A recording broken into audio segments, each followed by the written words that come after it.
Hello friends, welcome back to the new tutorial. Today we are going to learn caching results in the TypeORM. Those who haven't subscribed my channel yet, please do subscribe my channel, and if you like the video, please do like, share and comment on my video. Let's get started. So TypeORM caching without Redis, because I'm not using the Redis right now.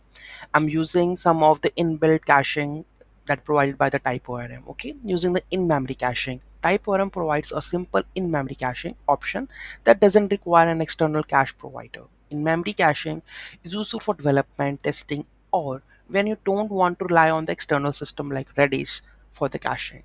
Steps to enable in-memory caching in the TypeORM. Here you can see that how to set up memory caching in the TypeORM. So this is the way that you can do it.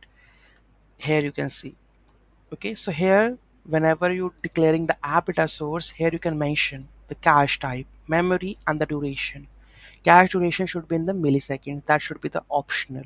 Okay, and enabling caching for the queries. If you want to enable for the queries, what we have to do, so here you can see there is a parameter that is cache true. Enabling caching for this query, use memory cache.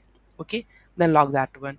In this case, the query result will be cached in memory for a default period of 1000 milliseconds, that is 1 second. You can control the cache duration in the milliseconds by passing the number instead of the true in the cache method. So here just we are passing the cache true, right? So here you can pass also the milliseconds also. Okay, so cache 5000, cache the result for the 5 seconds, right? So you can customize this. Okay, custom cache key. If you want, by default TypeORM generates the cache key based on the query. However, you can specify the custom cache key to store and retrieve the cache results with the help of custom key and milliseconds. You have to pass it over here. Okay, invalidating cache.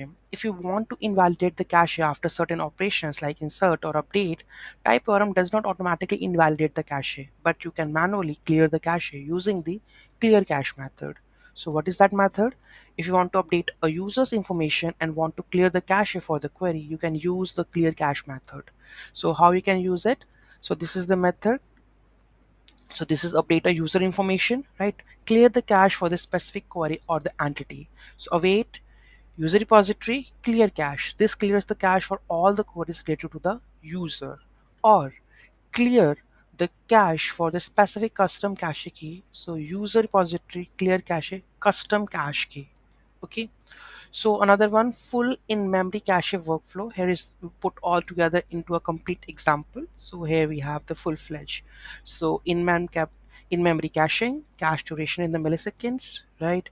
After that, the same here you can see that we have a cache enabling the cache over here, right?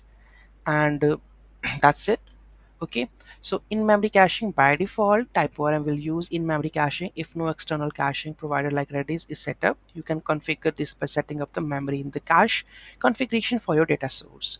Cache duration, you can specify how long you want the query results to be cached by passing the duration, okay, in the cache method. Cache key, you can specify a custom cache key to store different query results separately. Cache invalidation, TypeORM doesn't automatically invalidate the cache after updates, inserts, or deletes, so you can do it manually. In-memory caching can be very effective for reducing the database queries, especially in the development and the testing scenarios, or in the environments where external cache like Redis is not required. So this is how you can set up the caching into your TypeORM. Any doubt, any query in that, do let me know in the comment section. Thank you so much for watching this video. Have a great day.